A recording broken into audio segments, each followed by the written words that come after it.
Le 11 juillet 2023, les députés européens ont voté sur la révision de la directive relative aux émissions industrielles. Datant de 2010, celle-ci couvre les émissions de 52 000 installations agro-industrielles à travers l'UE. Elle doit maintenant être ajustée, comme de nombreux textes, aux exigences du Pacte vert et viser la décarbonation totale de nos économies d'ici 2050.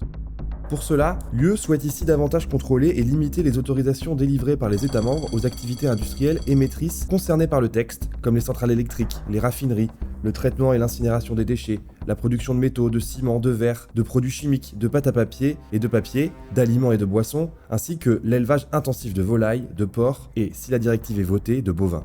C'est évidemment ce dernier point qui soulève le plus de tensions, la moitié des activités industrielles concernées relevant du secteur agroalimentaire. Cette révision, si elle était adoptée, augmenterait les contraintes de ce secteur stratégique, notamment en limitant drastiquement les émissions pour l'élevage, associées, en tenant compte de seuils très bas, à l'agro-industrie. De plus, la révision nuit à notre industrialisation en englobant dans son champ d'application la production de batteries à grande échelle et en renforçant les amendes en cas de non-conformité. On peut le constater une nouvelle fois. Le rouleau compresseur du Pacte vert européen s'abat maintenant sur nos éleveurs et cette avalanche de textes et de contraintes va frapper un secteur déjà lourdement éprouvé, en particulier pour nos éleveurs français. Les députés français du groupe ID refusent cette mainmise des idéologues écologistes sur notre secteur agricole. En votant contre ce projet de directive, nous maintiendrons notre soutien sans faille à nos éleveurs.